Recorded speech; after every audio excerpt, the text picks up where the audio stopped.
Hi guys, how are you all. तो welcome to exam आयर। सबसे पहले और मैं आपको बता दूं, आज हम एनालिसिस करेंगे।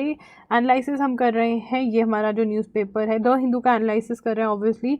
और ये है 26 अप्रैल का द हिंदू। तो थोड़ा सा पीछे चल दिए थे हम, बिकॉज मैंने आपको बताया मेरा जो भाई था उसको बाहर जाना था, उसकी शॉपिंग करवाने में बिजी हो गई थी 3-4 दिन, और जब तक वो जहाज़ नहीं चढ़ा तब तक हमारा एनालिसिस डिले हो गया। बट अब होता है हर रोज़ 6 बजे एनालिसिस, ठीक है, एग्जाम आर पे। तो प्लीज़ वो देखा कीजिए, प्लीज़ प्लीज़ प्लीज़।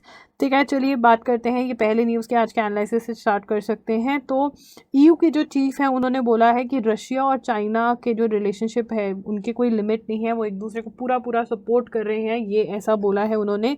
ठीक है, the friendship between China, Russia and China has no limits, president of European Commission Ursula von der Leyen, ठीक है ना, देयर लेन, ठीक है ना, वो कह रहे हैं कि उर्सुला उर्सुला के अंदर ये यूएस, क्योंकि ये यूक्रेन और रशिया की वॉर की ही बात कर रहे हैं, तो उर्सुला URSA और यू आर सुला, ठीक है। सुलह करवाने का मतलब आपको पता है, हिंदी पंजाबी में सुलह करवाने का मतलब होता है कि दोस्ती करवा देना, ठीक है ना। यू आर सुला आई वॉन देर लेयन, ठीक है ना, ये नाम याद करना है, उर्सुला वॉन देर लेयन, ठीक है ना। वो कहती वॉन, मैं वॉन कर रही हूँ देर, देर को।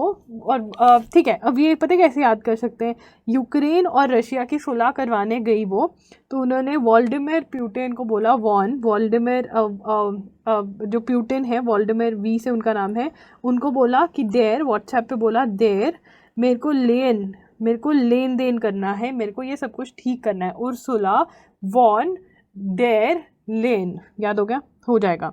बहुत ही वाहियात तरीके से याद करवाया, ट्राई करूंगी अगली बार और अच्छा तरीका। Addressing the inaugural session of Raisina. तो रायसीना डायलॉग क्या है? रायसीना डायलॉग मैं पहले बता चुकी हूँ। रायसीना डायलॉग जो है, वहाँ पर जितने भी सिक्योरिटी के हेड्स हैं अच्छी अच्छी कंट्रीज़ के, वो आते हैं और वो देखते हैं कि कैसे हम आपस में बातचीत कर सकें, और कैसे हम जो जो एजेंसीज हैं, जो इंटेलिजेंस एजेंसी जो टेररिज्म को हैंडल करती है, साइबर अटैक्स और ये सब चीज़ें देखती हैं, वो कैसे हम एक दूसरे की मदद कर सकते हैं, वो 2016 से स्टार्ट हुआ था और ये न्यू दिल्ली में इस बार हो रहा है। तो ये है राइसीना डायलॉग, ठीक है ना। तो ये हमें पता होना चाहिए, यहाँ से सिर्फ हमें प्रेसिडेंट ऑफ यूरोपियन यूनियन का नाम पता चलता है और उन्होंने क्या कहा है कि रशिया और चाइना की जो फ्रेंडशिप है वो लिमिटलेस है। तमिलनाडु क्लिप्स गवर्नर्स पावर, तो क्या पावर ले ली गवर्नमेंट की टू अपॉइंट वीसीज, ठीक है ना। तो पढ़ लेते हैं। The Tamil Nadu assembly on Monday adopted 2 bills that seeks to empower the government to appoint vice chancellors to 13 state universities under the aegis of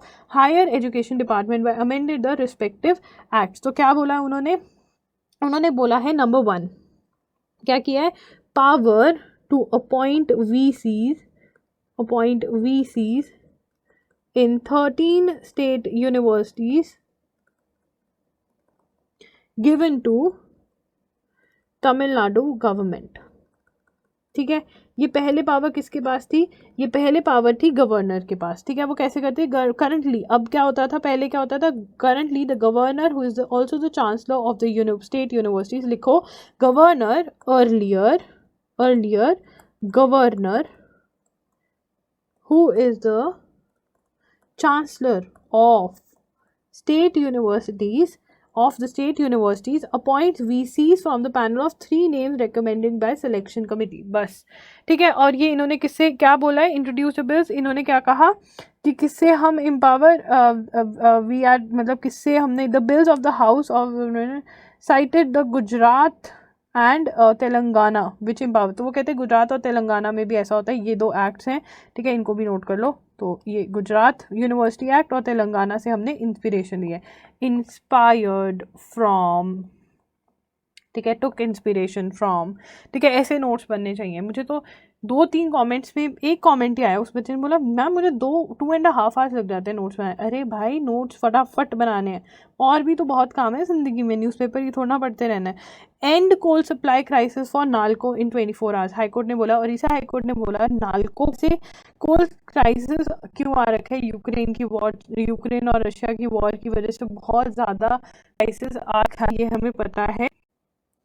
तो नाल्को क्या है? नाल्को की फुल फॉर्म हमें पता होनी चाहिए। तो नाल्को की फुल फॉर्म हमें मिलेगी, अब मिल जाएगी, नेशनल एल्यूमिनियम कंपनी, नालको की फुल फॉर्म है national aluminium company, coal supply to national aluminium company. वो कहते हैं कि करो। The Odisha high court on Monday directed the ministries of power, coal mines and chairman of railway board to resolve the crisis of coal supply to national aluminium company in 24 hours. Nalco officers had moved to the High Court stating that the coal supply from Mahandi Coalfields Limited had come down to 60% of the contract demand। जो उनका contract है MCL के साथ, उससे 60% नीचे वो demand जो है वो सप्लाई कर रहे हैं, 100% सप्लाई नहीं कर रहे, ठीक है ना। NALCO, the countries biggest public sector aluminium manufacturer, was sourcing required coal by purchasing it through e-auction. The association urged that the MCL should be asked to restore the full supply of coal as agreed upon, ठीक है ना। तो नाल्को क्या है, sector biggest countries biggest public sector aluminium manufacturer है, ठीक है ना। तो उन्होंने कहा कि आपस में बैठकर ये सुलझा लो, क्योंकि ये गवर्नमेंट का ही काम है, रेलवेज और कोल, और ये कंपनी भी पब्लिक कंपनी है। तो नाल्को का हमें पता होना चाहिए नेशनल एल्यूमिनियम, ठीक है। और बिगेस्ट वो है एल्यूमिनियम मैन्युफैक्चरर है, पब्लिक कंपनी जो एल्यूमिनियम मैन्युफैक्चर कर रही है। 27th Kolkata festival to screen 160 films over 7 days। तो कौन सा 27th एडिशन ऑफ क्या हुआ, हमें ये पता होना चाहिए। 27th edition of Kolkata international film festival हुआ, इंटरनेशनल फिल्म फेस्टिवल, ठीक है ना। तो ये हमें पता होना चाहिए 27th हुआ, ठीक है। इसमें 10-minute programme offering tribute to cinema maestro Satyajit Ray whose 100th birth anniversary is being celebrated this year. तो इस साल किसकी सिनेमा मास्ट्रो कौन है, सत्यजीत रे, बहुत ही फेमस है। किन क्या है उनकी 100th बर्थ एनिवर्सरी, बहुत इंपॉर्टेंट है ये, बहुत इंपॉर्टेंट है। 100th एनिवर्सरी है किस ईयर में, 2022 के अंदर, ठीक है। Finland is the focus country this year and about half a dozen film that include so and so. तो फिनलैंड कौन सी है, थर्ड पॉइंट क्या बन सकता है, Finland is the focus country. बहुत सारी मूवीज आई हैं जो फिनलैंड की हैं, ठीक है। बस ये 3 पॉइंट हमें करने हैं याद, सिंपल। 27th एडिशन, 27th है या 28th, मुझे नहीं कंफ्यूज करना, 27th है। चलो आगे। The trouble innings of Pakistan prime minister, in the end it was a proverbial elephant in the room that he dared not name, Pakistan preeminent political economic force the army that ended his prime minister crusher. तो हमें पता है इमरान खान के साथ क्या हुआ, इमरान खान को लात पड़ गई, पाकिस्तान के प्राइम मिनिस्टर थे, अब वो नहीं है पाकिस्तान के प्राइम मिनिस्टर, ठीक है। Elephant in the room, elephant in the room मतलब जिसको मेंशन नहीं करना चाहिए, ये एक ईडियम है। The elephant in the room is a metaphorical idiom in English for an important enormous topic, a question और controversial issue that is obvious और that everyone knows about but no one mentions, ठीक है ना। Elephant in the room मतलब जिसके बारे में बात करनी तो हर कोई चाहता है, अंदर से बहुत ज़्यादा इच्छा हो रही है कि उस चीज़ के बारे में बात करें, बट डर के मारे कोई भी बात नहीं करता। तो वो कहते हैं कि जो पाकिस्तान की आर्मी है, वो सबको पता है कि पाकिस्तान के प्राइम मिनिस्टर और पाकिस्तान की जो इंपॉर्टेंट पोजीशंस पे है वहाँ पर वही रह सकते हैं जो आर्मी को पसंद आते हैं, बट आर्मी की कोई भी पार्लियामेंट में या वैसे भी कोई बात नहीं करता, ठीक है ना। तो यही हमें इस एडिटोरियल से पता चलता है। आगे चलते हैं अब। The quarrel over Kuril islands, तो ये भी हम पढ़ते हैं, ठीक है।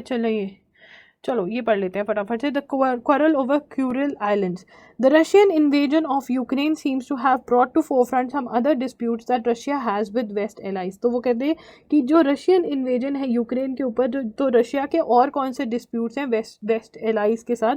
On April 2022 Japan diplomatic blue book for 2022 describe the Kuril islands which Japan calls the northern territories and Russia as the south Kurils as being under Russia's illegal occupation, ठीक है ना। क्या कहा उन्होंने कि जो कुरिल आइलैंड्स हैं, Japan मतलब एक बुक है Japan diplomatic blue book for 2022, ये नोट कर लो, ठीक है। उसके अंदर क्या मेंशन किया हुआ है कि जो नॉर्दर्न टेरिटरीज हैं जिनको कुरिल आइलैंड्स बोलते हैं, जापान उसको नॉर्दर्न टेरिटरी बोलता है, वो रशिया के अंदर इलीगल ऑक्यूपेशन में है।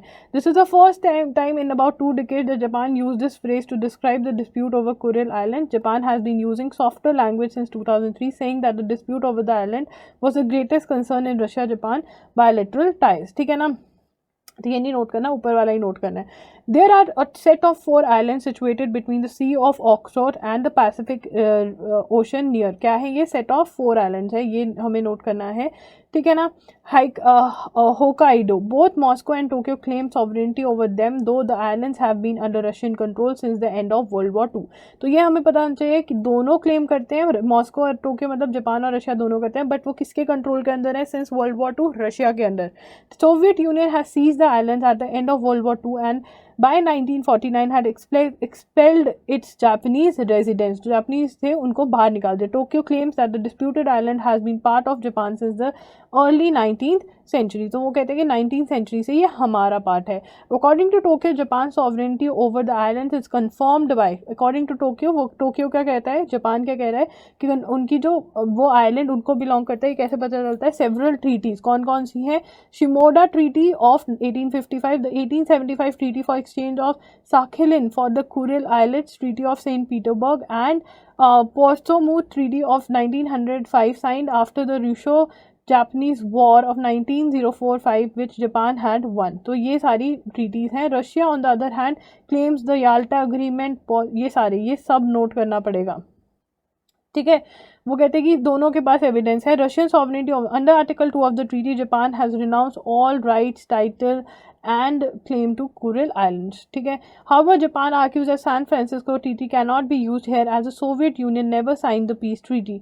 Japan also refuses to concede that the 4 disputed islands were in fact part of Kuril chain. In fact, Japan and Russia are technically still at war because they have not signed a peace treaty after World War II. In 1956, during Japanese Prime Minister Ichiro Hachima's visit to the Soviet Union, it was suggested that 2 of the 4 islands would be returned to Japan once a peace treaty was signed. However, persisting differences prevented the signing of a peace treaty, though the two countries signed the Japan-Soviet Joint Declaration, which restored diplomatic relations between the two nations. The Soviet Union later hardened its position, even refusing to recognize that a territorial dispute existed with Japan. It was only in 1991, during Mikhail Gorbachev's visit to Japan, that USSR recognized that the islands were the subject of territorial dispute. Since 1991, there have been many attempts to resolve the dispute and sign a peace treaty. The most recent attempt was under Prime Minister so and so. ठीक है, तो ये इनका issue है. What next? Soon after Russian invasion Japan made it's unhappy with Russia clear, with a foreign minister saying that Russia has occupied that Japan has been among the most steadfast of Western allies in denouncing Russian aggression and punishing it with sanctions. तो Japan जो है वो UK USA के साथ है. Japan policy shift on Kuril, तो Kuril islands जो है ये यहाँ पर है. तो यहाँ पे इन्होंने सारा मेंशन किया हुआ है. यहाँ पे मैं स्क्रीन थोड़ी सी रोक देती हूँ अगर तुम्हें नोट करना है. तो ये सारी ट्रीटीज़ जो हैं, ट्रीटी ऑफ सैन फ्रांसिस्को, ये सारी मेंशन करी हुई हैं. ठीक है. और जो ये डिस्प्यूटेड है, southern Kurils disputed island known as northern, तो ये रेड जो है ये डिस्प्यूटेड है. ठीक है. कुरली. देखो कुरली पता है क्या कहते हैं? वो पानी डाल के मुंह में वो जो करते हैं ना, मुंह साफ करने के. Kuril. SC seeks steps for children on streets. तो कोविड के ड्यूरिंग बहुत सारे बच्चे जो है वो ऑर्फन हो गए हैं. द सुप्रीम कोर्ट इसकी बात कर रहे हैं या देखते हैं कौन सी बात कर रहे हैं. The supreme court on Monday directed the states and union territories that have not yet framed their own policies to rehabilitate children in street situation to immediately implement the standard operational procedure for child care and protection of children in street situation 20O framed by National Commission for Protection of Child Rights for the time being. तो क्या कह रहे हैं कि जिन states ने और UTs ने policies नहीं फ्रेम किया to rehabilitate children in street situation, CISS, children in street situation, तो वो क्या करेंगे? स्टैंडर्ड जो प्रोसीजर अडॉप्ट किए गए हैं किसने? National commission for protection of child rights ने, वो अडॉप्ट कर लेंगे.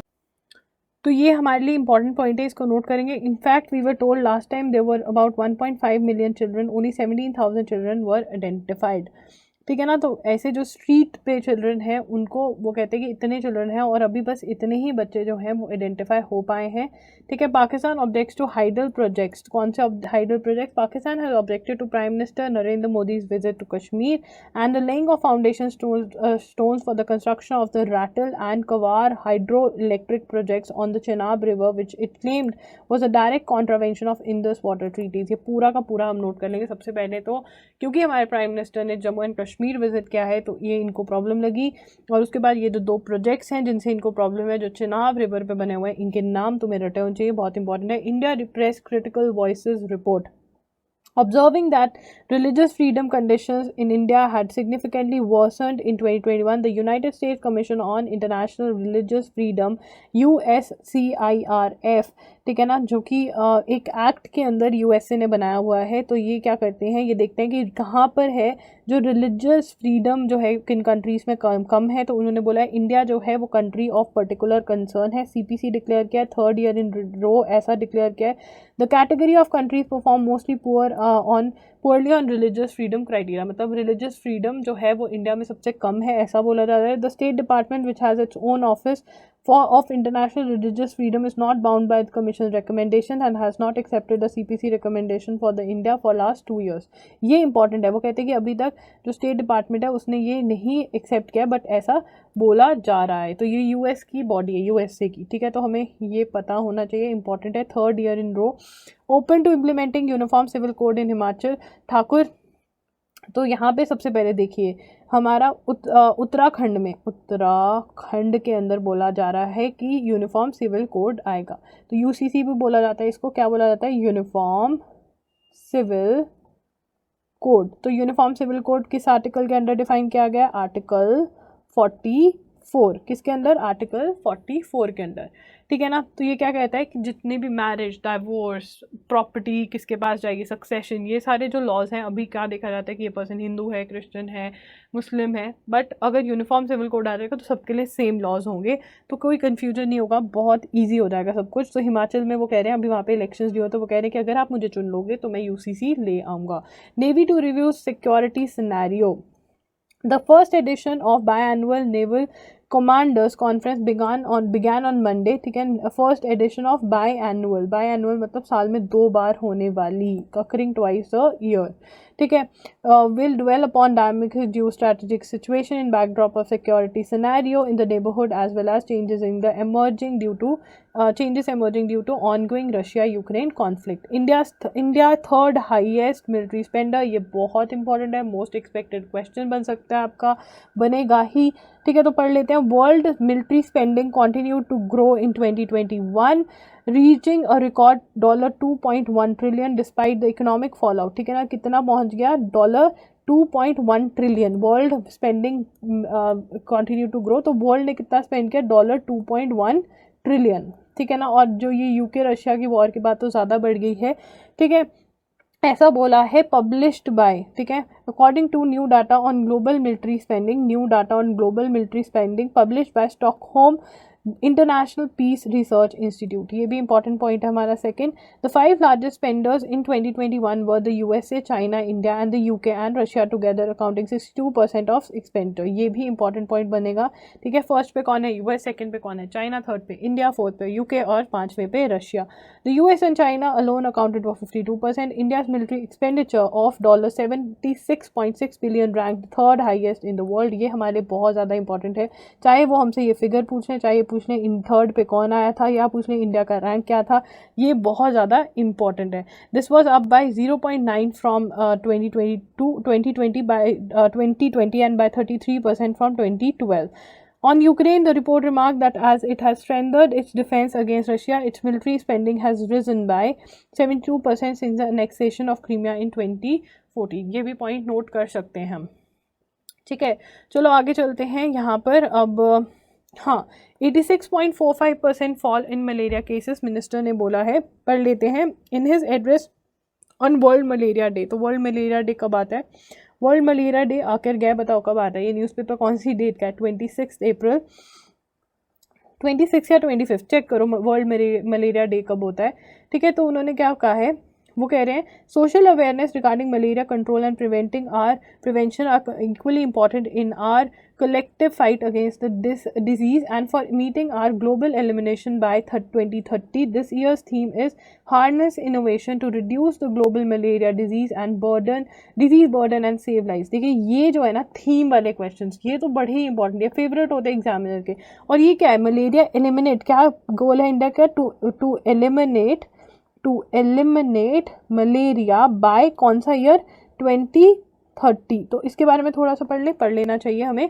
देखिए मेरा मलेरिया क्या है, malaria elimination research alliance India, MERA क्या है ये, the Indian council of medical research has launched the MERA India, a conglomeration of partners working on malaria control in order to prioritize, plan and scale up research to eliminate the disease from by India from by 2030। ठीक है, NVBDCP of India has developed a comprehensive framework to achieve the overarching vision of malaria free India by 2030। तो ये दोनों ही points equally important है, इनको लिख लो।